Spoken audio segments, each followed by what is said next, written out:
পৃথিবীতে এমন এক চাকরি আছে যা একবার করলে আপনাকে আর সারা জীবন কিছুই করতে হবে না, আর তা হলো ভয়ঙ্কর লাইট হাউসের চাকরি, যেখানে আপনাকে হেলিকপ্টার করে রেখে আসা হবে এবং কাজ শেষে ছুটি আসার সময় হেলিকপ্টারে ফেরত আনা হবে।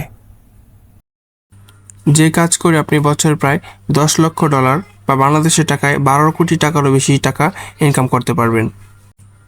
পৃথিবীতে যতগুলো ভয়ঙ্কর চাকরি আছে তার মধ্যে লাইট হাউসের চাকরি অন্যতম।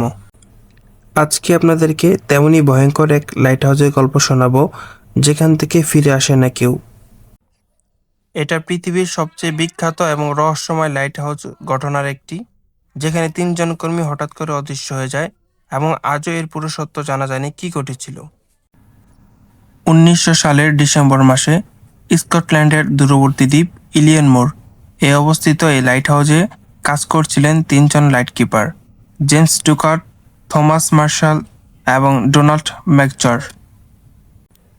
তাদের কাজ ছিল ঝড়ঝাপটার মাঝেও লাইটটি জ্বালিয়ে রাখা, যাতে জাহাজ নিরাপদে চলাচল করতে পারে।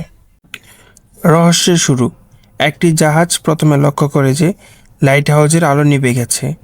কয়েকদিন পর উদ্ধারকারী দল গিয়ে যা দেখে তা ছিল ভয়ঙ্কর। দরজা ভেতর থেকে বন্ধ, টেবিলে খাবার ছোঁয়া হয়নি, একটি চেয়ার উল্টো ছিল, দুজনের রেইনকোট ছিল না, কিন্তু একজনের ছিল। কিন্তু সবচেয়ে অদ্ভুত বিষয়, 3 জন মানুষই গায়েব, কোনো লাশও খুঁজে পাওয়া যায়নি। এই ঘটনার ব্যাখ্যা নিয়ে অনেক ধারণা আছে। কেউ বলে সাগরের বিশাল ঢেউ তাদের ভাসিয়ে নিয়ে গেছে, আবার কেউ বলে সাগরের ভয়ঙ্কর প্রাণী তাদের খেয়ে ফেলেছে। কিন্তু কোনো যুক্তি নিশ্চিতভাবে কিছু প্রমাণ করতে পারেনি, কারণ তাদের কোনো লাশও খুঁজে পাওয়া যায়নি এবং লাইট হাউসের অবস্থা ছিল সম্পূর্ণ স্বাভাবিক। আবহাওয়ার রিপোর্টেও কোনো ঝড় ছিল না। বিজ্ঞানীরা অনেক গবেষণা করেও এই ঘটনার কোনো রহস্য সমাধান করতে পারেনি। তাই এই ঘটনা আজও আনসলভড মিস্ট্রি হিসেবে পরিচিত। এরকম আরও রহস্যময় ঘটনা জানতে সাবস্ক্রাইব করুন আমাদের ইউটিউব চ্যানেল রহস্যময়।